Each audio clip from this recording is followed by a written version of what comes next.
Hi friends, welcome to my cooking channel. ಬನ್ನಿ friends, ಇವತ್ತು ನುಗ್ಗೆ ಸೊಪ್ಪು ಬಸಾರ ಹೇಗೆ ಮಾಡೋದಂತ ತೋರಿಸ್ಕೊಡ್ತೀನಿ. ಒಂದು ಕುಕ್ಕರ್ನ ಇಟ್ಕೊಂಡು ನೀರನ್ನ ಸೇರಿಸ್ಕೊಂಡು ಹೆಸ್ರು ಕಾಳನ್ನ ಹಾಕ್ಕೊಂಡು ಒಂದು ವಿಸಲ್ನ ಹೊಡ್ಸ್ಕೊತೀನಿ. ನೆಕ್ಸ್ಟ್ ನಾನು ತೊಗರಿಬೇಳೆನೂ ಕೂಡ ಸೇರಿಸ್ಕೊಂಡು ಬೇಯಲಿಕ್ಕೆ ಇಟ್ಕೊಳ್ಳೋಣ. ಹಾಗೆ ನಾನು ಬಿಡಿಸಿ ಇಟ್ಕೊಂಡಿರೋ ನುಗ್ಗೆ ಸೊಪ್ಪನ್ನ ಚೆನ್ನಾಗಿ ತೊಳ್ಕೊಂಡು ಉಪ್ಪನ್ನ ಸೇರಿಸ್ಕೊಂಡು ಬೇಯಲಿಕ್ಕೆ ಇಟ್ಕೊತಾ ಇದ್ದೀನಿ. ಹಾಗೆ ಒಂದು ಖಾರಕ್ಕೆ ನಾನು ಒಂದು ಬಾಣಲಿ ಇಟ್ಕೊಂಡು ಒಂದು ಅರ್ಧ ಸ್ಪೂನಷ್ಟು ಎಣ್ಣೆನ ಸೇರಿಸ್ಕೊಂಡು ಬೆಳ್ಳುಳ್ಳಿ, ಈರುಳ್ಳಿ ಹಾಕ್ಕೊಂಡು ಸ್ವಲ್ಪ ಫ್ರೈ ಮಾಡ್ಕೊಳ್ಳೋಣ. ಹಾಗೆ ಒಂದು ಮಿಕ್ಸಿ ಜಾರಿಗೆ ಹುಣಸೆ ಹಣ್ಣು, ಹಾಗೆ ಫ್ರೈ ಮಾಡ್ಕೊಂಡಿರೋ ಈರುಳ್ಳಿ ಮತ್ತು ಬೆಳ್ಳುಳ್ಳಿನೂ ಕೂಡ ಸೇರಿಸ್ಕೊತಾ ಇದ್ದೀನಿ. ಹಾಗೆ ಇಲ್ಲಿ ನಾನು 2 ಸ್ಪೂನಷ್ಟು ಸಾಂಬಾರು ಪೌಡರ್, ಹಾಗೆ ತೆಂಗಿನಕಾಯಿ ತುರಿ, ಕೊತ್ತಂಬರಿ ಸೊಪ್ಪು, ಹಾಗೆ ಸೇರಿಸ್ಕೊತಾ ಇದ್ದೀನಿ. ಹಾಗೆ ನಾನು ಬೇಯಿಸಿಟ್ಕೊಂಡಿರೋ ಸ್ವಲ್ಪ ಕಾಳನ್ನ ಸೇರಿಸ್ಕೊಂಡು ರುಬ್ಕೊಬರಬೇಕು. ಹಾಗೆ ನಾನು ಕಾಳನ್ನ ಬೇಯಕ್ಕೆ ಇಟ್ಕೊಂಡು ನುಗ್ಗೆ ಸೊಪ್ಪನ್ನ ಬೇಯಕ್ಕೆ ಇಟ್ಕೊಂಡಿರ್ತೀನಲ್ವ, ಸೊ ಆವಾಗ ಸೊಪ್ಪನ್ನ ಹಾಕ್ಕೊಂಡು ಕೂಗಿಸ್ಕೋಬಾರ್ದು. ಆ ಸೊಪ್ಪನ್ನ ಹಾಕ್ಕೊಂಡು ಕೂಗಿಸಿದ್ರೆ ಸೊಪ್ಪು ಕಹಿ ಬರುತ್ತೆ, ಸಾಂಬಾರು ಟೇಸ್ಟ್ ಬರೋಲ್ಲ. ಸೊ ಹಾಗೆ ಕಾಳನ್ನ ಸೋರಿಸಿಟ್ಕೊಂಡು ಸ್ವಲ್ಪ ಕಾಳನ್ನ ಸಪ್ರೇಟ್ ಮಾಡಿಕೊಂಡು ಹಾಗೆ ಸಪ್ಪೆಗಟ್ಟನ್ನು ಕೂಡ ಸಪ್ರೇಟ್ ಮಾಡ್ಕೊತಾ ಇದ್ದೀನಿ. ಹಾಗೆ ನಾನಿಲ್ಲಿ ಒಂದು ಪಾತ್ರೆಗೆ ಸಾಂಬಾರಿಗೆ ಒಗ್ಗರಣೆ ಹಾಕ್ಕೊಳ್ಳೋಣ. ಹಾಗೆ ಒಂದೆರಡು ಸ್ಪೂನಷ್ಟು ಎಣ್ಣೆನ ಸೇರಿಸ್ಕೊಂಡು ಸಾಸಿವೆ, ಜಜ್ಕೊಂಡಿರೋ ಬೆಳ್ಳುಳ್ಳಿ, ಹಾಗೆ ಒಂದೆರಡು ಮೆಣಸಿನ್ಕಾಯಿನ 2 ಭಾಗ ಮುರ್ಕೊಂಡು ಹಾಕ್ಕೊತಾ ಇದ್ದೀನಿ.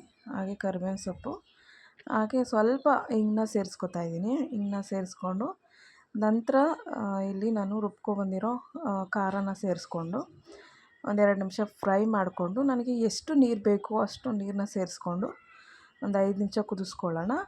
ಅದು ಕುದೀತಾ ಇರುತ್ತೆ ಅಷ್ಟರಲ್ಲಿ ನಾನು ಕಾಳಿಗೆ ಒಗ್ಗರಣೆ ಹಾಕ್ಕೊಂಬರ್ತೀನಿ. ನೆಕ್ಸ್ಟ್ ಒಂದು ಬಾಣಲಿ ಇಟ್ಕೊಂಡು 2 ಸ್ಪೂನಷ್ಟು ಎಣ್ಣೆನ ಸೇರಿಸ್ಕೊಂಡು 1/4 ಸ್ಪೂನಷ್ಟು ಸಾಸಿವೆ, ಹಾಗೆ ಈರುಳ್ಳಿ, ಹಸಿಮೆಣ್ಸಿಕಾಯಿ, ಕರಿಬೇವಿನ ಸೊಪ್ಪು, ತೆಂಗಿನಕಾಯಿ ತುರಿ, ಹಾಗೆ ಅರಿಶಿನ ಇಟ್ಕೊಂಡಿದ್ದೀನಿ.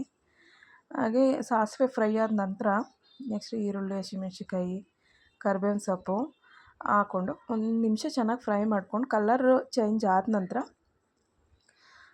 ಸ್ವಲ್ಪ ಅರಿಶಿನ ಸೇರಿಸ್ಕೊಂಡು ನೆಕ್ಸ್ಟು ಫ್ರೈ ಆದಮೇಲೆ ನಾನಿಲ್ಲಿ ಕಾಳನ್ನ ಸೇರಿಸ್ಕೊಂಡು ತೆಂಗಿನಕಾಯಿ ತುರಿನ ಸೇರಿಸ್ಕೊಂಡು ಮಿಕ್ಸ್ ಮಾಡಿಕೊಂಡ್ರೆ ಪಲ್ಯನೂ ಕೂಡ ರೆಡಿ.